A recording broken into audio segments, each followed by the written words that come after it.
almost missed my cue there. I'm writing new notes on my script or whatever it is. We don't really stick to the script ever, but script. You got a script? Yes, I know. I need to remember what to say because I haven't done it yet. Welcome, adventurers. I'm your guide, Sean McZoo, and this is the Reptile Show Reporter. Tonight we are discussing advanced reptile care, whatever that may be. I'm joined by Bill Strand as usual, and a special guest, Two Turtle Tom Arbor. We're going to go through and discuss this, but Bill Strand is the headmaster of the Chameleon Academy, and Two Turtle Tom is Two Turtle Tom Show and what have you. And what is the other show that you're on? Let's Talk Turtles Podcast. Let's Talk Turtles Podcast. All right. But now it's time for the video. Let's dance.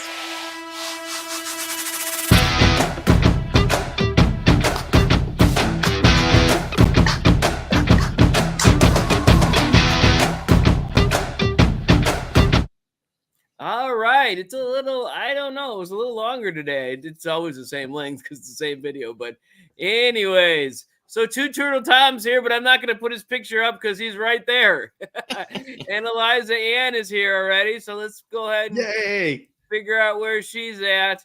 Should I put Eliza and Bill or Eliza alone? I think we'll go with Eliza alone because Bill's right next to her there. And we figured out that that's not Bill right next to her that we see, even though this is the actual picture that got it. It was some guy, some person's back of their head.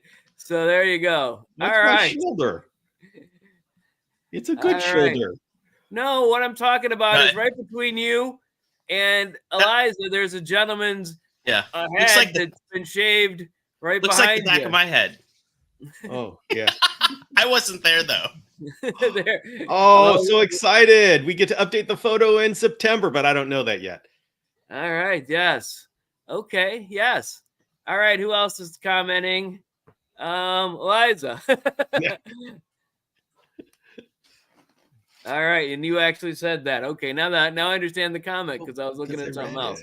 All right. So, all right. Bill, any announcements? The announcements are that nothing in particular. Nothing's happening. Although I am. You're not going to be at Repticon.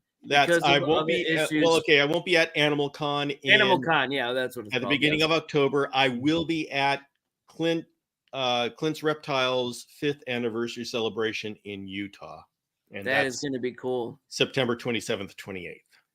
But I'm going to have to miss because it's too close to the wedding and all that nonsense going on around my house. Things are getting crazy. We were actually out at the my in-laws, and my in-laws met my daughter's fiance for the first time. I actually liked him, so there you go. All right. I guess they had been worried about the whole thing. I guess I don't know. I people don't meet when people don't meet people a length of time, and they just hear about it. They just they get, I don't know. But anyways, we like him. He's a good guy. He'll treat her well, so we have no issues there, and we're happy to be it. But it's the wedding is going to be not cheap. No wedding's ever cheap, and so as father of the bride, I'm with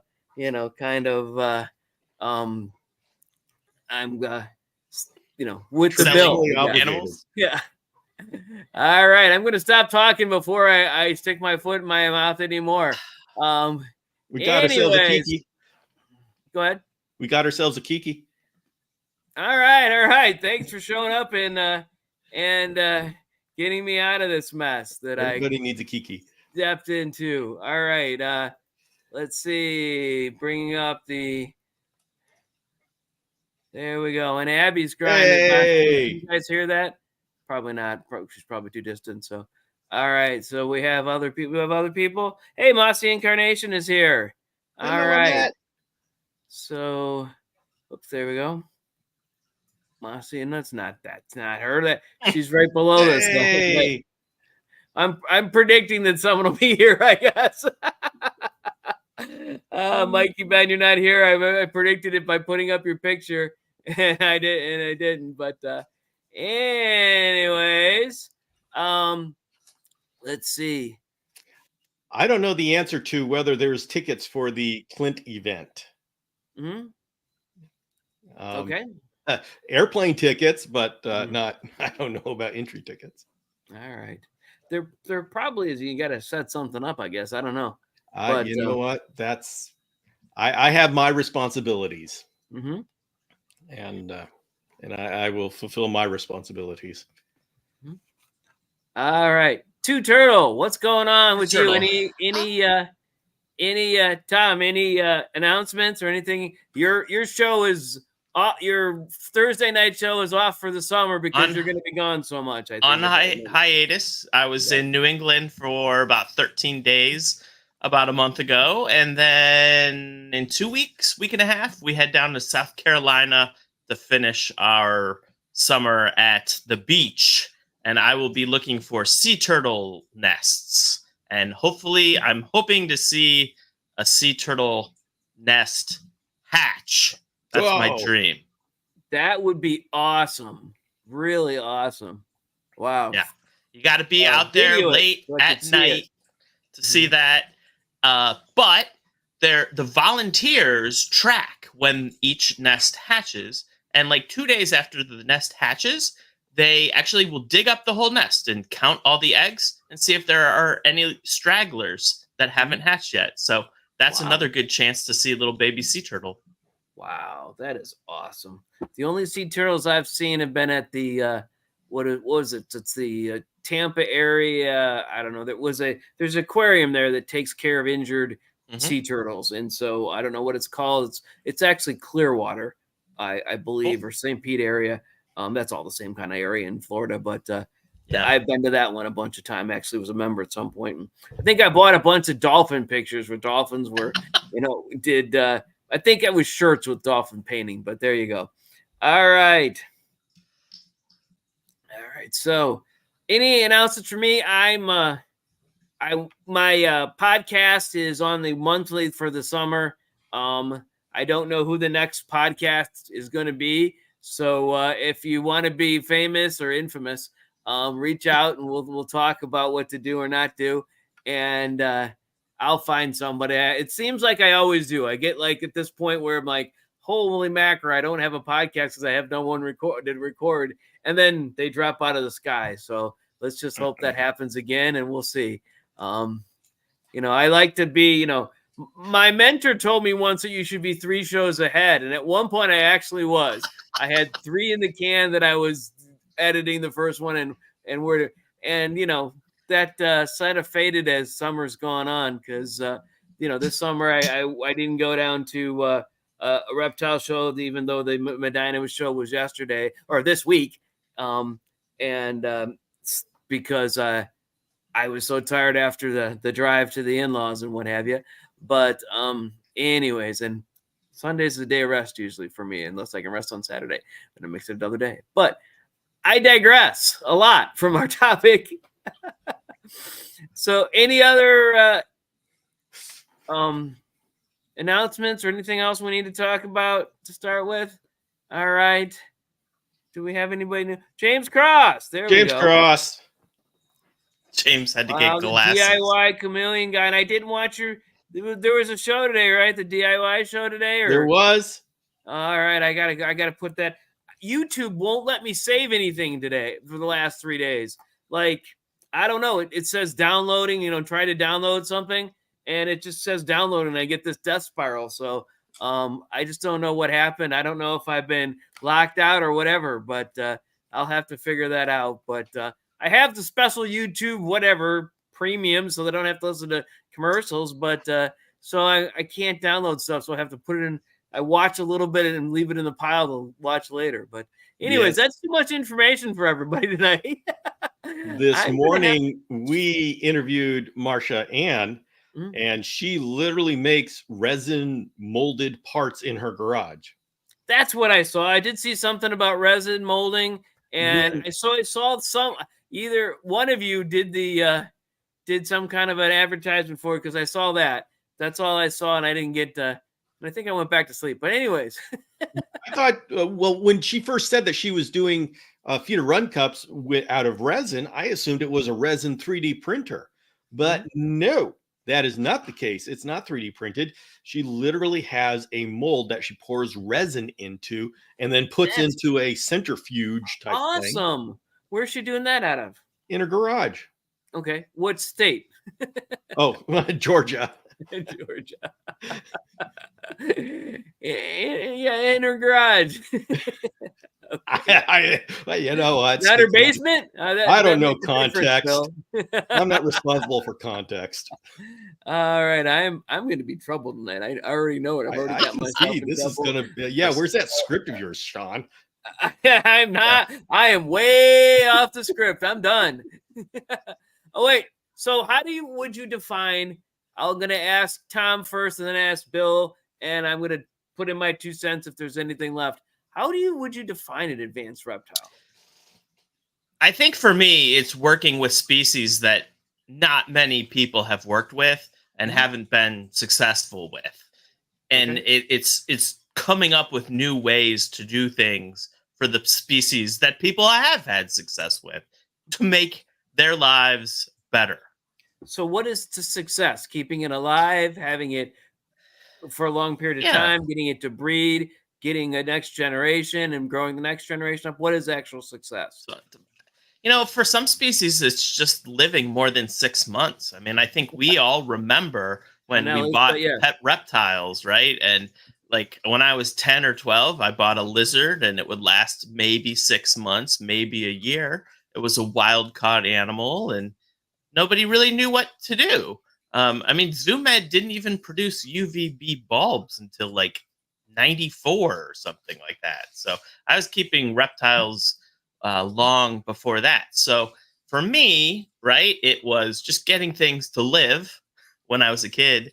And as an adult, when I got back into this game, breeding the hingeback tortoises, that was success for me. And that was advanced care, working with a tortoise that basically 2-3 other people in the country were breeding successfully. And I've bred them every year since 2020. All right. So while Bill's talking, everybody else put in the chat what you think an advanced reptile is. Bill, thoughts? Okay, well, I'm going to probably just be rewording what Tom said because I agree. Don't tell everybody that. Just go ahead. Okay, everybody, forget that. I'm going to reword it, make it sound new. Let's see, Chat GPT. I'd say an advanced reptile is one where we don't know how to have success with it. And what is success? It's the chameleon progression. First, make it live longer than 6 months. Second, make it be able to get to where it reproduces. Third, be able to get to where it reproduces reliably and we get to multiple generations. That's just all the steps that we go through with every new animal. And I'd say an advanced reptile is one where we don't know how to do it, like night snakes and things like that. It's like, how do we take care? How do we get it to eat? If you don't know how to get this animal to eat, it's an advanced reptile. Maybe I'll color outside the lines here or jump ahead. I'd like to say now maybe that if we know how to take care of the animal, I would say it's not advanced. It may not be easy, but it's not advanced. And shall I expound on that, or am I jumping ahead? Stop for a minute. We just got to say hi. I predicted the future. Mikey Ben is here. Hey, I'm going to show his picture because I already showed it, but I actually showed Mikey Ben and the Canadians. So here's Mikey Ben without the Canadians, and because he's right above Annette, and I know Mossy Incarnations is Annette, and so I put her down as that. So, anyways. I am really like wandering tonight, so keep me. That's okay. Kiki's got a very good point. Add to, she says, any venomous snake, and that's, I would say yes. Anything that we don't know how to take care of, and anything that will kill you and requires. All right, so we have two. We have two criteria. We don't know what the heck we're doing, and it's capable of killing you. So then, does an alligator, crocodile, or crocodilian? Where does that fall? I put that as advanced. Yeah. Okay. All right. What else is advanced? Well, reticulated pythons, even though we know how to take care of them inside and out, it's an advance. If it's dangerous to a human being and requires. So snakes, where the snakes, if they're venomous, snakes, if they're super huge, where does super huge stop? Stop? 13 how feet. does where do they become, anaconda, reticulated python? I Boa? figure. No, not a boa, right? A boa is a You know what? moderate. I'm a chameleon guy. If snake people are thinned out, I'm okay with it. Okay. Snake people are in doubt. Ohio All right. defines it as 13 feet, right, Sean? Yeah, I know. And if people in Michigan tell me that, how are they going to measure that? And then I come up with, they just take a piece of string that's 13 feet, and if it's longer than the reptile, you're done. They're like, he's like, how do you straighten it out? How do you make sure? You don't have to do that. You just take a piece of string and you measure it. Yeah. In all seriousness, I don't. Where is that point? I don't know that it's really. Excuse me. Really important to decide. I think a 13-foot anaconda would be even a 12-foot anaconda would be a thing worth. Well, is it going to be dangerous to anything that is in your house? Any little people? And I'm talking. I don't know this. I haven't worked with large constrictors, so I'm not going to step into this discussion as to what is and isn't dangerous because I just don't know. Yeah. All right, Chris is here from Reptiles. I'm going to put him up anyways because we're all family here. And all right, Chris Green, there we go. All right, we're going to keep going from there. And I'm going to mention that I guess, to the back. Maybe I got a different angle on this background. There's my grandfather clock, which is my great-grandfather's clock. He actually made from stuff he got at the, you could see it under the McZoo there. You can see it. It's actually a working grandfather clock. It's not really a wound, but he actually made it from stuff he got at the dump. And there's no kit involved there. It's really made. He was a German ancestry, 100% German, and I think he actually moved over here from there many moons ago. He has since passed as a great grandfather. But wait a minute. McNeely is 100% German? No, I'm not. I'm partially German, though. Okay. McNeely, it's the other side, my mom's side. The McNeely is 100% Irish. All right. And got a lot of 100% going on there, Sean. Scottish or Scotch, which is the liquid part, which was one. Never mind. And what else? A little English. So there you go. But there we go. Okay. What do I care about the clock? It's an awesome clock. I'm just singing it out of the corner. Yeah, and Kiki wants to see it again. Wow. All right, let's see if we could actually. Oh, now you got James talking about clocks. All right, so I guess we're done talking about reptiles because Sean went off script. There's an old-fashioned picture of me and my family. That is not an old-fashioned picture. Oh, wait a minute. No, wait a minute. Holy mackerel. This is that side of the family. Oh, we can't see it. This isn't a Cedar Point type picture. This picture is that side of the family with my great-grandfather in it, my grandma, and everybody else. Wow. All right. And then you can see the detail on the clock. Oh, yes. And my Aunt Deanna gave me the picture. She's only 5 years older than me, of the person who made the clock in there. So there we go. Okay, so I digress. I told you I'm not going to be able to keep up and keep on anything. I'm talking about a 12-foot anaconda. The next thing I do is I talk about a clock. Sean is uncontrollable tonight. Sorry, everybody. Right. There is no controlling me. Because I have the dashboard, I can mute me or not. Yeah, he's got all the controls. He's gonna go crazy. Okay. All right. Jen is trying to talk to me in the background, and so are the dogs. So barking at me. But okay. Apparently it's the same case in Michigan, that if it's 13 feet or greater, that it's not a no-go, or that you have to register with the state. I guess that's what actually has to happen. So all right. Stephanie says she loves stuff made from from trash. He made. I am so lucky as one of the members of my family to actually have a clock that he made. There's tons of them, but there's a lot of family on his side, and I was actually lucky enough to meet him and his wife. Bow and Ball was their name. But I'm really digressing from how to take care of a reptile. But just how to know. I have no idea how to make that clock. His shop was unbelievable, but it was the time. It was the 1970s or earlier, and it was there were no laser levels or nothing else like that. There was nothing cool. What did clock my cuckoo clocks? Wow, that'd be cool too. Cuckoo clocks would be awesome to have. I think he made those as well. At least some type of motion clocks. But I don't actually remember if there's a cuckoo clock or not. I remember seeing them at his house. Of course, remember I was only less than 10 when I saw all this stuff. But anyways, so advanced reptiles, anything that can kill you, anything we don't know how to take care of. What else? Well, big things. But that comes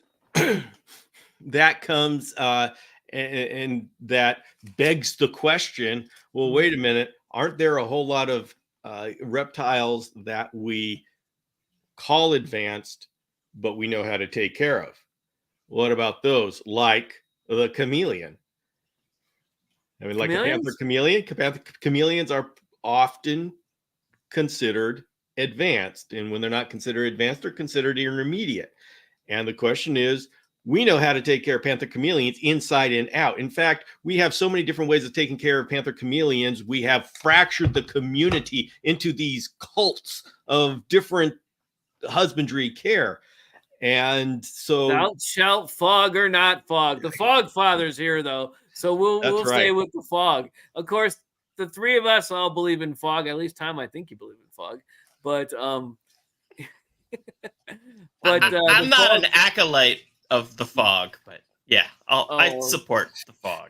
Don't bring up the acolyte. That's a Star Wars disaster. Going to be kicked off here. So, good Lord, Star Wars disaster. Wow. All right. Oh, that's harsh. I haven't seen it all.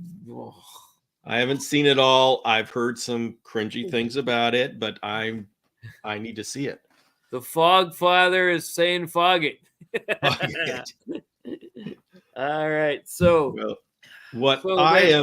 does complex have to do with how far they are from the environment? Like your puppies can live in your house with you, eat your food, drink your drink, your water, and live about whatever. But other reptiles, you really have to create an environment for them. I think we can add that on, like Xenorinum. It's a chameleon from the mountains of Uganda. Likes it really cool, and you need an air conditioner to keep it healthy. Mm-hmm. But then wouldn't Jackson's chameleons be? Okay. Well, once again, go ahead, Bill. Once again, panther chameleons. The question is, why would we consider panther chameleons advanced? Do we? I don't. I think they're intermediate. You think they're Technicolor rats? Anything that doesn't do well in a typical heat bulb, UVB, small tank scenario could be considered at least intermediate, right? Because you have to go outside that typical what you think a reptile needs. And a lot of chameleons don't need hot lights if your temperatures are right. And just getting people to think about that can be an advanced level of thinking.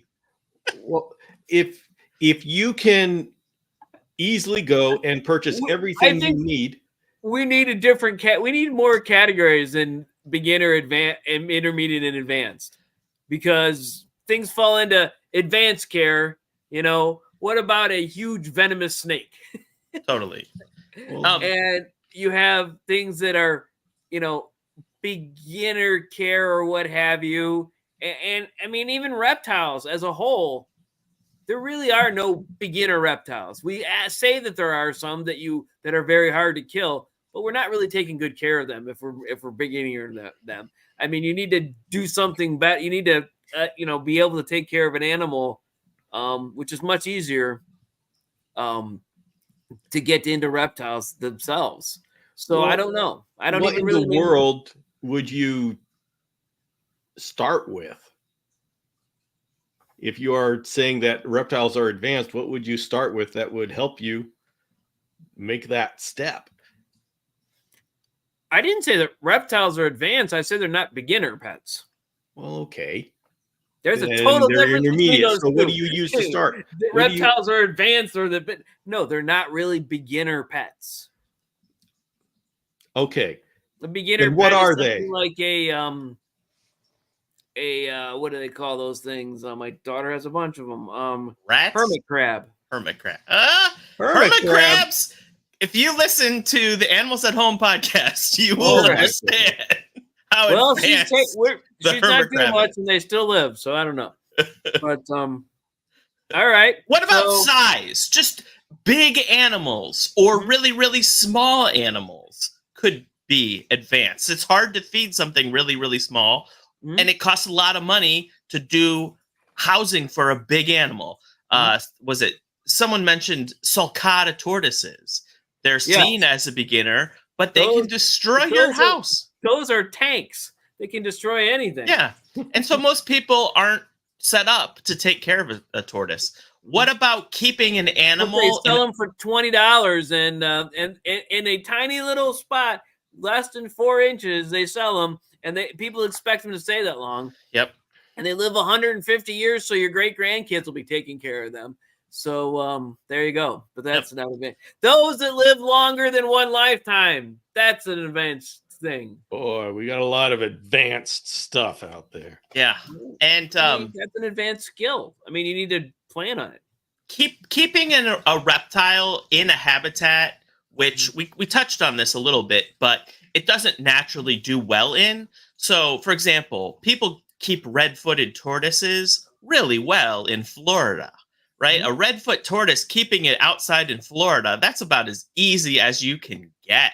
You don't have to do much of anything for it. You barely have to provide it much more than a fence and keep it outside all the time and keep it safe from predators. But if you try to raise a leopard tortoise in Florida, they do horrible there. You have to dehumidify the air to keep a leopard tortoise in Florida that hasn't been raised in Florida. So sometimes it just depends on the actual animal and its needs compared to where you live. So my definition of it being different than the environment that you could provide, that's so much different than your environment to provide, is helpful. Yeah, I think so. Okay.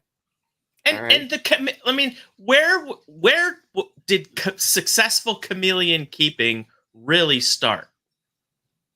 Bill. Southern California, ground zero right here. It did though, Bill, right? It was the Californians that figured it out. Their climate was similar to what the chameleons needed, and they were raising them outside in screen cages. Yeah, that's really how we got out of the 6-month death spiral.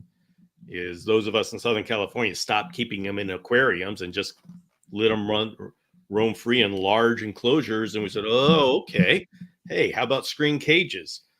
And so that's sometimes people just get lucky because their situation or their climate, it just happens to match what the animal needs. Science and advancement is just luck. I mean, there's people try and they sweat, but it really is. Dumb luck is much better than extreme intelligence on getting things done and deciding on things and how you do things. Dumb luck has created all the advances in the world. So a lot of them. It has. Right. Sanitation has been one of those things that made us go from the ancient times till now, but in clean water. So there you go. All right. Liza Ann came up with a fair response to what do you start off with before you get a chameleon, and she recommended a crested gecko. So Okay. that is arboreal. Mhm. And crested geckos can be, as I recall, they can have the powder mix and insects, right? So you can start off with powder mix and ease Mhm. into insects. And so, Well, I don't know that they could be full insects, but the powder mix has a lot more than the insects would. But I guess the insects could eat the powder mix, and then you could do that. I don't know if okay, everyone's all ever right. so that the powder mix. So yeah, that would be a good one. They That's do a well in room temperature. yes, they do well in room temperature. There's a question as to whether they need UVB or not, and I don't know. All right. All right. I mean, I because they have see. vitamin D in all those different mixes that they have, I think. So that's a good first reptile. What about a bearded dragon? They need a little extra heat. They're good with insects. Yeah. They're really good with insects, and they need a mix of fruits and of not fruits, vegetables. Spring mix salads, everything else like that. Not plain iceberg lettuce, which causes them to have issues. But We have two. like calls right. We have two. Our kids got them when they were both like 11. Mm-hmm. We still have them. Super easy, friendly. Mm-hmm. And I have never really had a mean. What you could have a bearded dragon can be bothered by being picked up, but they settle quickly. They're never really. They're a handleable pet, and they're not too big. They're a hand-sized pet. They've ranged from tiny little ones. And there's different types of beardies. Rankin's beardy and something else, the smaller ones. But yeah, that's a good starter pet. Yeah. And what about the leopard gecko? We have one too. Really easy. Mm-hmm. We don't use UV. I think we have a small, low wattage UVB bulb there. Mm-hmm. Barely, like a heat emitter. Mm-hmm. Feed it mealworms, and it just grows. And it's been a great pet for my 7-year-old, mm-hmm. who was a bit jealous of her brother's bearded dragons. Mm-hmm. Excuse me. Wait a minute. Well, the thing is, with something that's easy, does that really provide an effective step up? That's a great question. But you start with different stuff. You start with, how do you take care of these things? How do you provide a clean enclosure? How do you feed it? How often do you feed it? What do you check? Do you check UVB? Do you check temperature? Do you check, what do you follow? How do you hydrate it? And how do you check hydration? And so that's a lot of stuff just to get the basics of animal care. Okay. And so you have to have that to start with.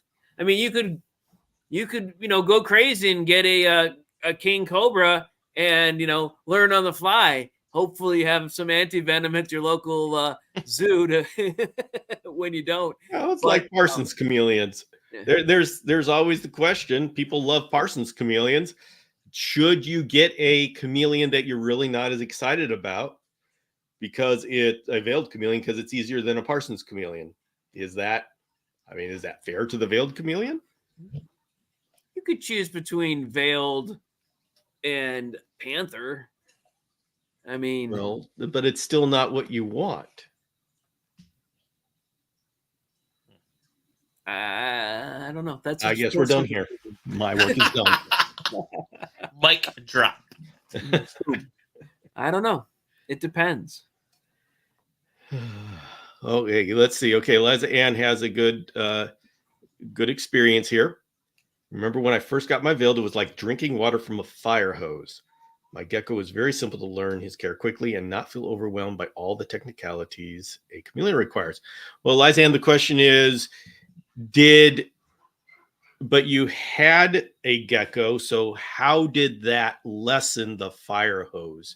If somebody had a gecko for a year, what does that do for you when you start a chameleon? And that's and I'm hoping that is a memory that's fresh in your mind. Obviously, that memory for me is so far. Well, it was easy when I started because we didn't know anything. So I was right there with the experts. Yeah, we all had to learn it. We'll learn what to do with chameleons. And so what little we knew, well, we had bubblers for water. And it's like a It's bird kind of cage. fogging a little bit. What? It was large droplet fog. Yeah. I remember Bill talking about the shower when I first started listening to the Chameleon Academy podcasts. That was a technique. And if you didn't put the chameleon in the shower, that would fog it. But you know, you turn it up warm enough, that would fog it. Yeah. But a warm shower is not a good thing either. So that would make warm and cold and wet. So there you go. And the shower still works. I mean, all of these things that worked back then still work now. It's just we're figuring out better ways of doing it. So let's see.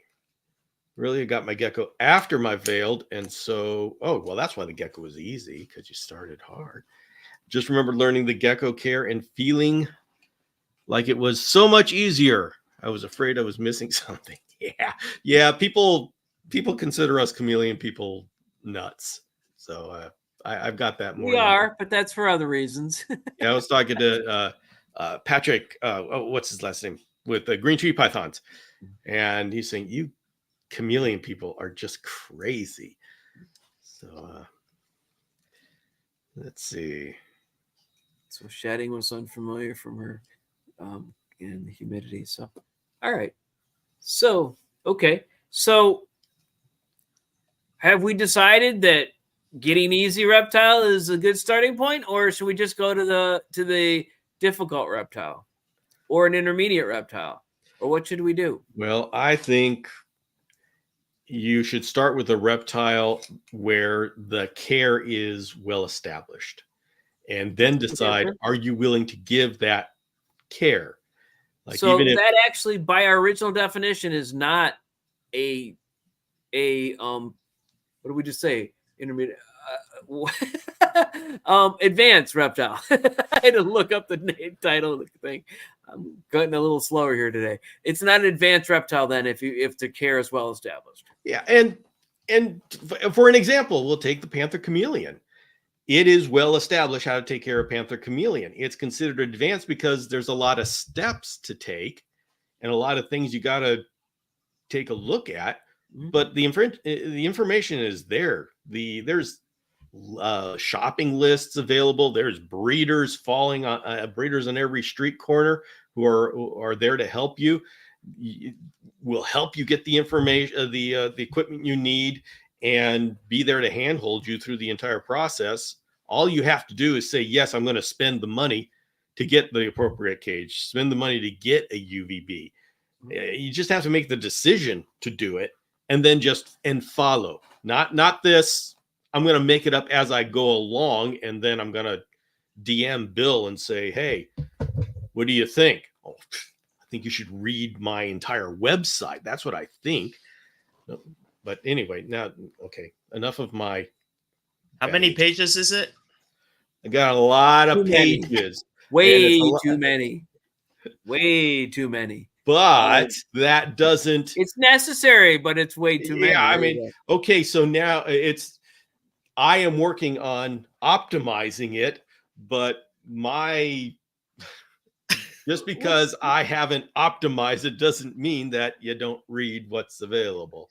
Let's see what Annette had to say. She had a Chihuahua 2 years before getting an emerald tree skink, and experience certainly helped.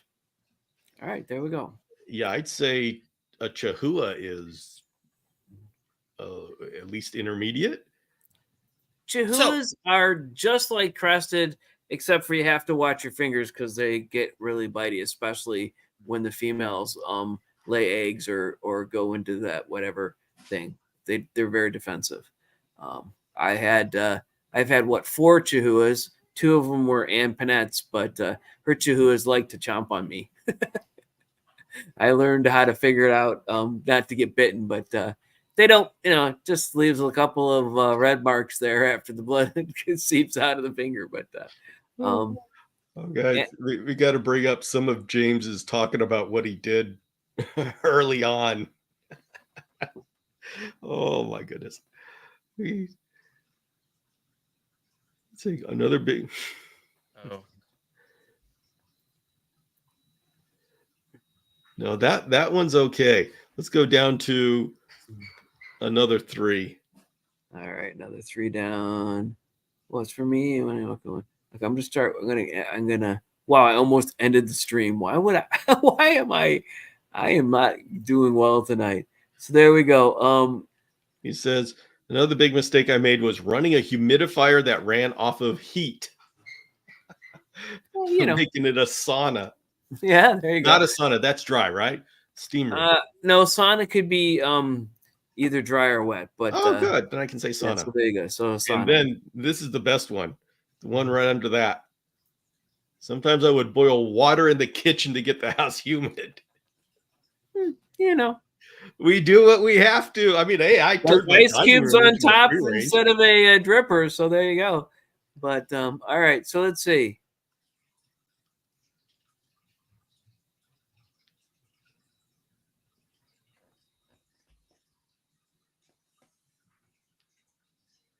All right. Says the first user eventually rehome them or neglect them. That's the problem when I don't think it's fair to get an animal just as a training wheel. Sure. But I don't know. I just never feel like that. I get an animal no matter how easy it is. Every reptile is really cool, and I love every reptile. Yeah. So yeah, we're the exception to the rule, guys. Yeah. We're super dedicated to our animal. This actually is Mountain Dew, but I need to drink it. But yeah, no, so many people. Turtles are famous. But yes, every kid wants a turtle as a pet, and 6 months to a year, it's still alive, and they've lost interest, and so we're just full. Rescues are full of red-eared sliders and the other common pet turtles. People just get bored of them, and turtles live 50 years. Mm-hmm. They get bored of them after 6 months. That's not good. Happens all the time. Wow, there's a loud noise from the other room, but I think it was someone throwing the dog stuff. But okay. All right. I am terribly distractible this evening. So we've reached 45 minutes about. In conclusion, Tom, what do you think about advanced reptiles? What are they? And how do you get to them? I think it's a reptile whose care bucks the trend, requires you to learn something, is different, unusual, dangerous, expensive, tiny, or really big. Okay. All of those things. So and you have to be committed. To get to that point, would you say that you need to try a beginner reptile or an intermediate reptile before you get to that point to do something? I keep an advanced tortoise species. If someone kept a red-footed tortoise first, I think it would actually bias them for bad care for my hingebacks if they truly wanted to work with hingebacks and they started with another species first. So start with the advanced species? Yeah. I mean, because my tortoises don't follow the rules. So if you don't learn those rules first and you just learn the rules for that species, I think it's okay to start with an advanced, but you need to dedicate your time to it. You can't get 30 all at the same time. I think that's what a lot of keepers fall into, this trap of getting animal after animal after animal. If you're going to go advanced, stick with one animal. And get captive bred to start with. Absolutely. Which, I mean, is captive bred versus wild caught, is that an advanced skill? Every wild caught animal is an advanced skill. There's no doubt about it. Some captive bred are still advanced because we don't know much about them or they're hard. People that are raising up my baby hingeback tortoises, they reach out to me and say, I lost one and I have no idea why. The other one's fine. They're hard. They're captive bred, but for whatever reason, we haven't figured something out. So is this a new person? I don't think we've ever seen this person before, have we, Bill? Donnie's Is been something- around. Okay, on this show? I don't But know. Okay, I don't know on this show. all right, there you go. Okay, so there. Donnie welcome, flips in and out. welcome for being here, and especially when you're saying something positive. We welcome all positive comments. All right, Bill, wrap it up. Advanced species, advanced definition, and do you need to do something beginner, moderate, or whatever before you get into advanced? I actually like, even though I'm arguing that that chameleons aren't advanced because all the information is out there, I have to lean back on actually like the label advanced because, and I like people who scare people away from chameleons. Like Adam Wickens is on there saying chameleons are horror, or don't get a chameleon. And people say, "Hey, Bill, what do you think?" I think it's great. That's because you want them all, Bill. I want people to be discouraged when they are thinking about getting a chameleon. So the only ones to get past people like Adam Wickens are the ones who are so dedicated that they're willing to put in the effort. Okay. The effort really isn't that hard. There's a lot of it though. And so you just have to be dedicated to it. And it's not one of these things, wow, this creature is really cool. I want to get one, wrap a cage around it and look at it for a week and then go off and do something else. We don't have time for that. We have time for people who say, okay, I understand. This is a commitment. This is something that I need to research and take seriously. And so whatever words we want to use that filter out everybody other than those people, I'm fine with. Okay. All right. So I agree that advanced reptiles should be anything we don't know how to care for, anything that's large, anything that's in a cage that's super large or too super tiny, and needs dedication or more, what have you. I do think that you need basic understanding of care before you go into something challenging. I think that I started off with some of the, I guess iguanas weren't easy, but their care is not, except for the size, when they're small, their care is not really challenging. I mean, but I learned a lot before I ever got to that point. And, but now I don't get them except for from rescues, because people, they get large, they buy them tiny and they get large, just like tortoises. They get or turtles, they get red ears, they get sent to the rescue. There's our rescue locally is full of red-eared sliders and iguanas. Really, that's what the two species are. I don't know. I guess we'll have to on a different show talk about intermediate species and once again maybe talk about basic species. I don't know. It never seems like even a crested gecko isn't. I mean, you do have to know how to hydrate them, and I mean, their food hydrates a little bit, but I miss them. And I mean, there's concepts like misting and fog and UVB that people just have to understand. And I think if you were somebody who never had a reptile pet and you went out and grabbed a reptile, an advanced species would be very challenging. I mean, you could be dedicated enough to do it right, but I think you should start with the intermediate or something in the middle, a little bit to at least learn. But something you really like. Don't get an intermediate species you hate just because you want to get don't get a veil that you're not going to like to go on to different chameleons, because that's bad. But I like all chameleons, so that's one of those things. But anyways, all right, I'm rambling on here. So. And the chat is going on. Yeah, it is beautiful here in Ohio. Thank you, Tom. It's the time of year everybody wants to be here.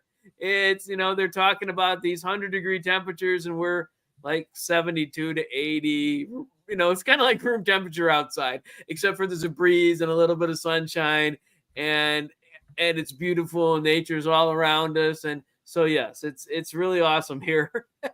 And it gets down to sleeping weather. You know, at night it's in the 60s. We open the window, let a little air in, sleep really well. So this is the best time to be in the Midwest here. So all right. Anyone else? Any final words? Tom, Bill. Nope. Thanks for having me. All right. Hey, thanks for being on.